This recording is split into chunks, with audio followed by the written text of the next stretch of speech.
New ইয়র্কে এনসিপির সদস্য সচিব আক্তার হোসেনের উপর হামলায় প্রশাসনের ব্যক্তিদের যোগসাজশের অভিযোগ করেছেন দলের আহ্বায়ক নাহিদ ইসলাম।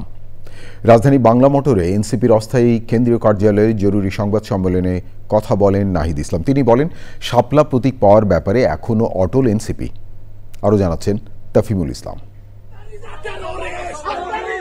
জাতিসংঘ সাধারণ পরিষদের অধিবেশনে যোগ দিতে সরকারি সফরসঙ্গী হিসাবে নিউ ইয়র্কের JFK বিমানবন্দর থেকে বের হওয়ার সময় জাতীয় নাগরিক পার্টি এনসিপির সদস্য সচিব আক্তার হোসেনের উপর ডিম নিক্ষেপ করা হয়। এর প্রতিবাদে রাজধানীর বাংলা মোটর এনসিপির জরুরি সংবাদ সম্মেলনে বক্তব্য রাখেন দলের আহ্বায়ক নাহিদ ইসলাম।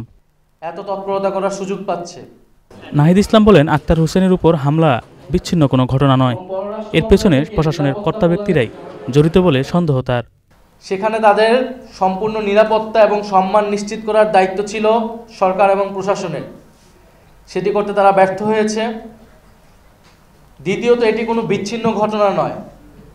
আওয়ামী লীগ, ফ্যাসিস্ট আওয়ামী লীগ যে নানা তৎপরতা দেশে এবং বিদেশে করতেছে, দেশকে অস্থিতিশীল করা, গণ অভ্যুত্থানের নেতৃবৃন্দ, শহীদ পরিবার এবং আহতদের লক্ষ্য করে তাদের আক্রমণ করা, সাইবার জগতে তাদের নিয়ে নানা নেতিবাচক এবং প্রোপাগান্ডা ছড়ানো, এই সকল কিছু যে চলমান রয়েছে তারই ধারাবাহিকতা হিসেবে গতকালকের ঘটনাকে দেখতে হবে। এনসিপির দলীয় প্রতীক হিসাবে শাপলা পাওয়ার সম্ভাবনা ইসি নাকচ করলেও নাহিদ ইসলাম বলেন, এখনও শাপলা প্রতীক পাওয়ার প্রত্যাশা করে তার দল। শাপলা প্রতীক না দেবার কোনো আইনগত যুক্তি তারা নির্বাচন কমিশন আমাদেরকে দেখাতে পারেনি। ফলে আমরা এখন পর্যন্ত শাপলা প্রতীকই অটল আছি। নির্বাচন কমিশন আনুষ্ঠানিকভাবে এই বিষয়ে সিদ্ধান্ত নিলে আমরা আমাদের চূড়ান্ত প্রতিক্রিয়া জানাবো। এনসিপির শক্তিমত্তা যাচাই ভোটের মাঠে হওয়ার বার্তা দেন নাহিদ ইসলাম।